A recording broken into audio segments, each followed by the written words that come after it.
Have you ever thought of reverse engineering your speech or presentation?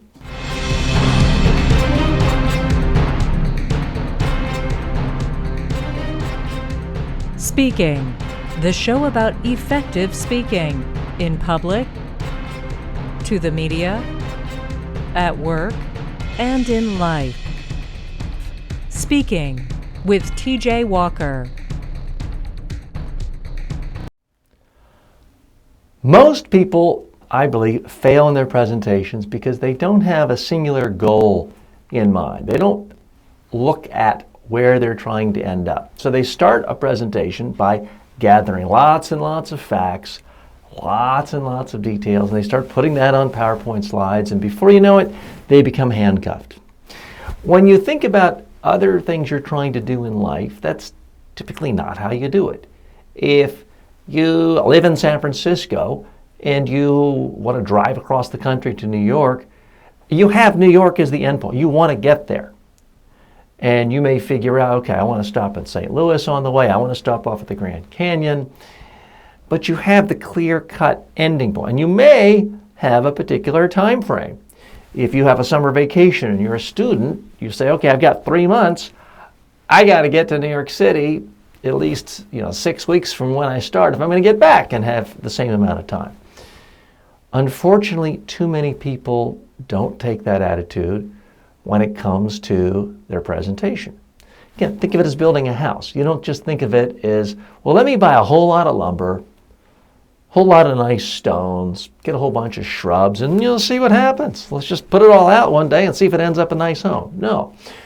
You start off with a very clear-cut architectural drawing, blueprints of exactly what your house is going to look like. Sure, you may make some modification, you may change the color of one wall, but for the most part, you have a plan in place of what the desired outcomes are. Most people don't do that with their presentations. So my advice always with my clients is before you start, before you create the first slide, before you put pencil to paper, before you start that first word on the Word doc, ask yourself, what is it you want your audience to do after having heard your presentation? And if you don't know, don't do anything else until you figure it out. Start with the end in mind. Stephen Covey, well-known motivational speaker, management guru, always talked about that. It's not my idea, and he's not the first one to come up with that either, but he certainly has been a major popularizer of that concept. Now, he talked about it in terms of life's major goals, your career, your family life. I mean it to apply specifically to every single presentation you do. Once you've been able to identify in one sentence what you want the audience to do, the next thing you've got to do, I believe, is figure out what are the handful of ideas, and I mean literally one hand, 5 ideas that are going to motivate your audience to do what you want. So if you're giving a new business presentation and you're trying to raise venture capital or angel investor funds, you know what you want the audience to do. You want them to take out their checkbook and give you money, or give a term sheet and give you money, or say, I'm very interested, I would love to have a meeting with you next week to talk about funding your business in greater detail. You know what the goal is. You know what you want them to do. You've got to now step back, try to put yourself in the perspective of the audience, and figure out what will actually motivate them. It's probably not knowing every single thing about your business, your personal history, the marketplace. They may want to know some of that, but they certainly don't want to know all of that. If they want to know all of that, they would be the one with this startup. They would be the one trying to fund this department.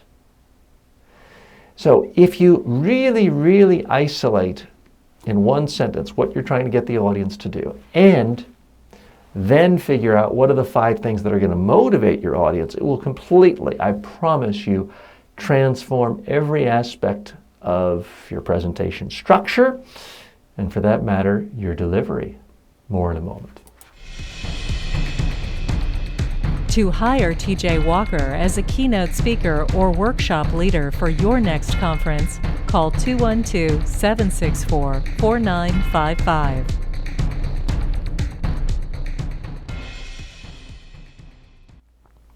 I realize it sounds somewhat simplistic. It sounds almost like common sense. Well, the problem is it's not commonly done. The vast majority of presentations start off with, well, let me tell you about my credentials and who I am. Let me tell you about my organization. Then let me tell you about the history of this whole issue. And then let me tell you the 50 things we've done about this that are, and it's just a gigantic mishmash of facts, data points, random asides, and audiences get lost, they get confused. And in the best case scenario, they may think, well, this fellow or this woman seems intelligent, and they seem like they know what they're doing. They may have some general, fuzzy, positive impression of you.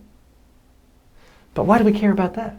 Again, your goal should be to get the audience to do something specific. Doesn't matter what presentation you're giving. If you're on a job interview, you want the person to offer you the job. If you're trying to raise money, you want a check. If you're trying to get your budget approved for next year, you want budget approval. If you're just having chit-chat with a friend and passing time and having fun, sure, the laws don't apply then. The rules don't apply. I'm talking about some form of business, political, civic activity where you're trying to present an idea.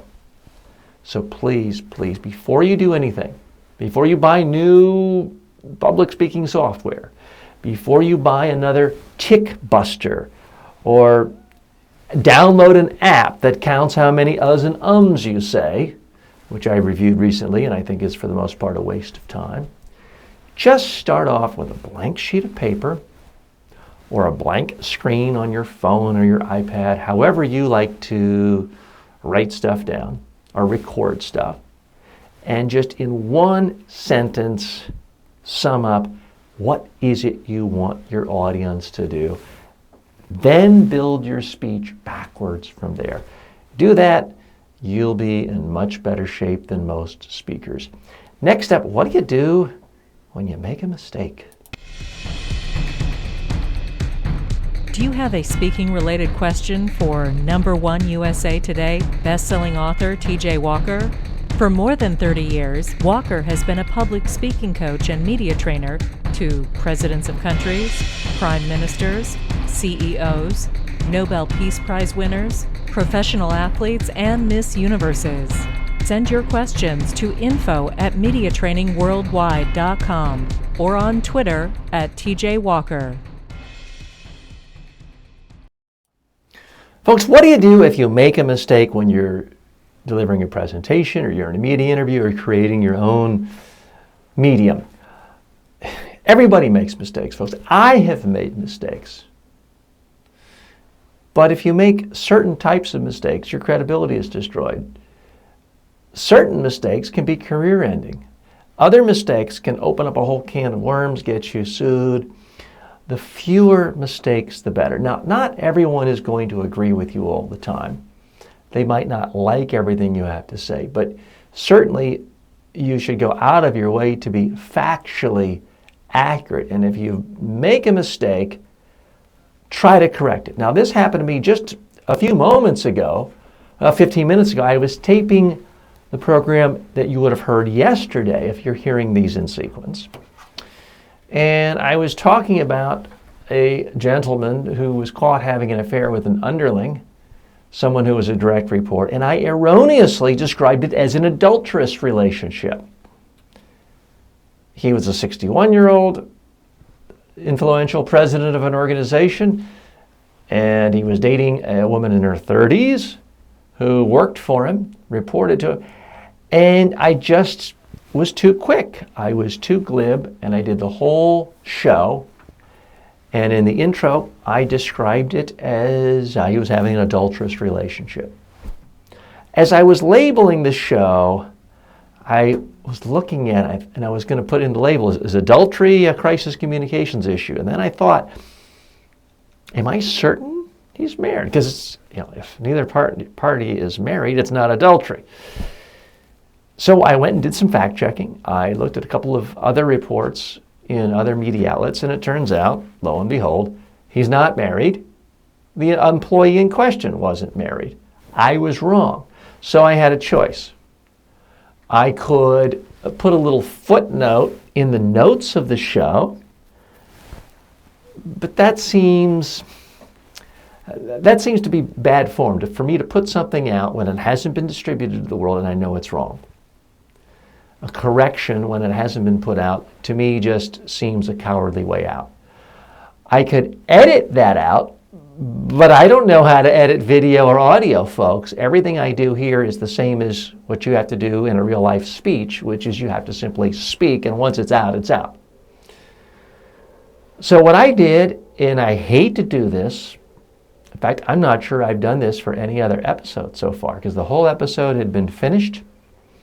I was about to upload it, and I said, you know what? Number one, I don't want to be wrong. Number two, I don't want to be someone who has a reputation of smearing people or piling on when things aren't true. Number three, I also don't want to get sued. So I simply hit delete.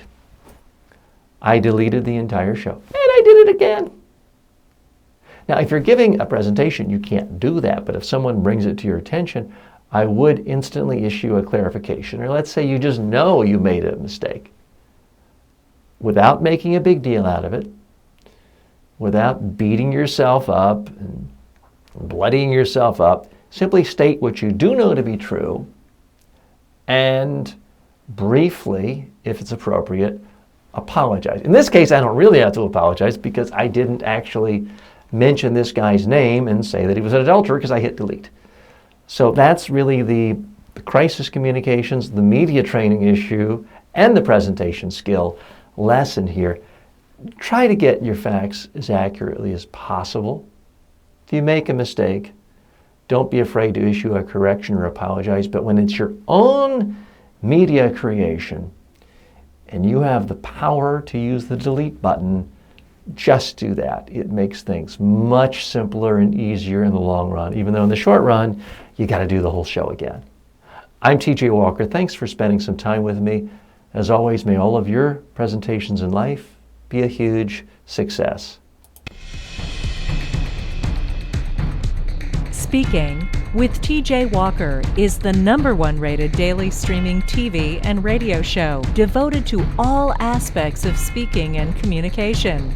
If you received value from this show, then please subscribe to it at MediaTrainingWorldwide.com. Please review the show, leave comments, and share it with your friends and colleagues today.